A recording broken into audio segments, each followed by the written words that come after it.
Hi everybody, we're in the kitchen with Nadine Murphy. Hi everyone. We're in Galveston. We're doing Valentine treat number 2, and her husband Mark likes peach, so we're doing the peach mini pies when I was asking her what to make. So didn't know what else to make, so we're doing peach pies today. Right now we're gonna roll out the dough. Nadine has started to roll out the dough. This is what it looks like right now. She thought it was frozen, but this dough, remember, has to be really cold. The butter has to be really cold because we want that flaky crust, and you don't get it if it's not cold. So we're gonna patch this together and we're gonna roll it back out, okay? Okay, so we got this pie dough rolled out, and Nadine has these biscuit cutters. I need to get me some of these. I don't have any of them. So we're going to make circles now and cut this dough out in circles so we can put them in a pan that we're gonna butter.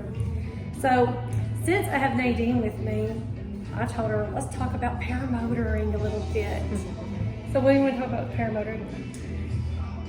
How you got into it, what made you fly, or what you like about it?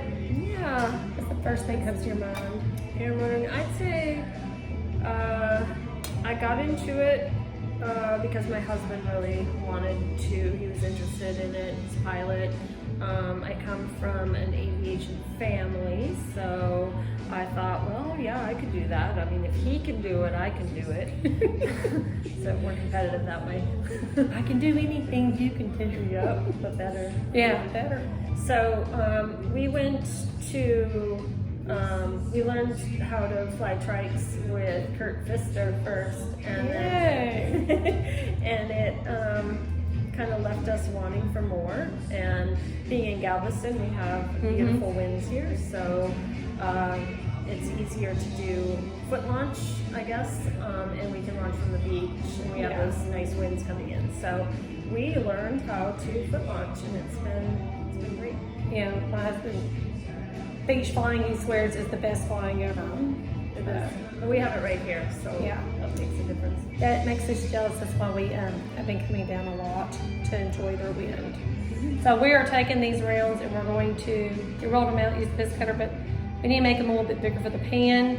So we're going to do our hands like these, and we're going to do this 6 times, and then we're going to do some tops. So we're going to cut out the tops now for the pies. We're going to put the peach filling. There's peaches in here. We cut up about the same amount, cut in half with 2 tablespoons of sugar and a tablespoon of cornstarch, and we're going to fill in our pie shells that we did up here. And so anyway, we're talking to Nadine about paramotoring. So what's the scariest thing that ever happened with you with paramotoring? It was just recently when I have a new rig now. So I have the new Airbender LAF and a new throttle, new wing, and apparently there was just too much newness, and I was coming in for landing. I went to shut off the motor, my new throttle, and it didn't shut off, so inadvertently I squeezed the power. It was more power. Yeah, so I was coming in hot and things got a lot hotter. It was definitely very fast. And I squeezed the throttle again by mistake, and I was really cooking. And I thought, oh, this is it, I'm gonna go tumbling forward. But I don't know, for some reason I flared and both feet skidded for about 30 feet. Wow. And I stepped out of it and walked away, so that was good. That's awesome. And yeah, there were I had a lot of bystanders that were wondering what in the world happened. And how did you manage to stay on your feet?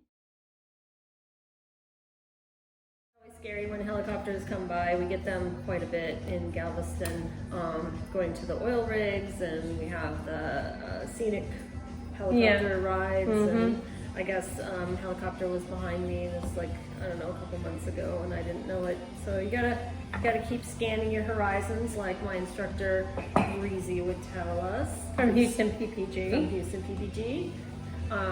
Awesome instructor. I call him the kite whisperer. He's awesome with wings and wind, and I didn't know he was the kite whisperer. Yeah, he's the kite whisperer. He does amazing things with kites. Look at me. Yeah, Wings. kites. Can we edit that? Yeah, the kites. We'll edit that one out. Okay, good. No, we're not going to edit it. Yeah. But I was telling Nadine too, that's why I want bright colors and everything. So Sid got a video of my new frame, bright orange, to go with my charger that I got for Christmas that has the white and the bright orange and Longhorn. So Nadine has a beautiful new wing. Talking about bright colors. What'd you get? I've got the Solo and the Dudek Solo in an 18 meter, which is a big jump for me from the 21 because I went down in size and it's a little more dynamic. Okay, so we're egg washing these now. Nadine already started. So where were we? I'm trying to think now. I've been having video issues. Being visible. Oh yeah. Equipment. Yes. We're both getting new LEFs. Yes.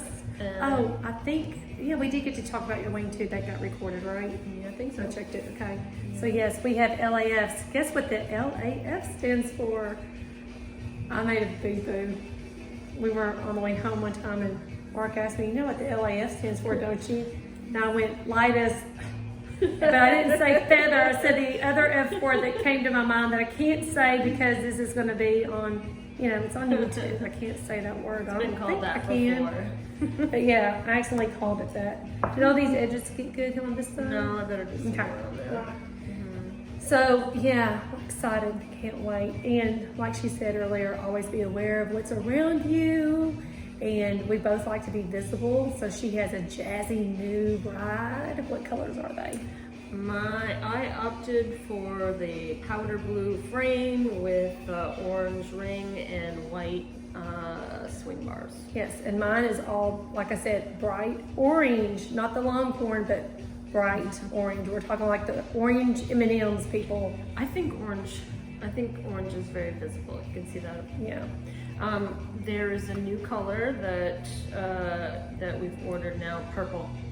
Like a bright purple or plum? I don't know. It's purple candy. So I don't know what that's gonna look like. We haven't seen it yet. This side, a little bit more. And there are all kinds of colors you can special order. Yay. Pink. More on that. Okay, so we're gonna put these in the oven. Remember, we preheat the oven at 425 so we can have that flaky crust. And since this is the only second time for me to make this recipe, but we're using peach instead of the cherries that my husband wanted before, we're doing Nadine's mark. My mark wanted cherries, her mark wants peaches. So let's hope that this recipe that I've done only 2 times and for Valentine's treat number 2 actually comes out nice and flaky. So we're gonna put these in the oven and we'll see what. Okay, so my house, we baked these for 20 minutes. I guess I do need 2 now. Let's just shut the camera. But I'm stubborn. She said, you need 2? I was like, no, I just need 1. I need 2. Okay. They smell so good. I wish this was smell-o-vision so you could smell the peach. The peach actually smells so much better than the cherry pie smelled. They really didn't have a smell, but these, oh my gosh, it's like, what would you think of? Like the best peach pie smell or peach cobbler smell? Peach cobbler. So, but anyways, we're gonna let these cool down. But before we go, and we're gonna let the guys taste them before we eat. No, why am I even filming you? You act like you're gonna throw up. Okay, Chris, my dog is choking. He's actually choking. You can't make me laugh and eat at the same time. Okay, so how is Why it? am I even filming you? You're acting like you're throwing up. All right, so how is it? It is absolutely delicious. Okay, you don't just say it just to say it, but I mean. No, I'm serious. It's actually very good. Yeah. Murph, Wonderful. the peach is for you. Mm-hmm. Is it good or no? Just like you, a southern peach. Oh my Lord. Okay, well, we don't know if that's true or not. Okay, paramotor, guys. Give a good advice for people that don't know anything about paramotoring. Stay in the sky. Low and slow till you learn how. Wait, I gotta look at you now. Do it. Your turn. Low and slow till you learn how. Hit the ground softly. Mark George, what's your advice? Oh, yours should be. Land softly on your buttocks like Chris Wheeler. No, he lands on his No, I hands. land on my face, man. Oh, that's that's He what lands the on face his is for. hands. That's right. That's right. What's your? Takeoffs are optional, landings are mandatory. That's true. That's true. I had to remind Okay, her. and what was yours about systems? What we were talking about earlier? Oh, earlier, I have a system and I follow my systems. So don't steer away from what you know. Yes. Don't steer away from your systems. That's what she said. Follow your systems. All your systems. Okay. Do you have any real advice, Mark George? Go to paraswagusa.com and buy paramotor gear.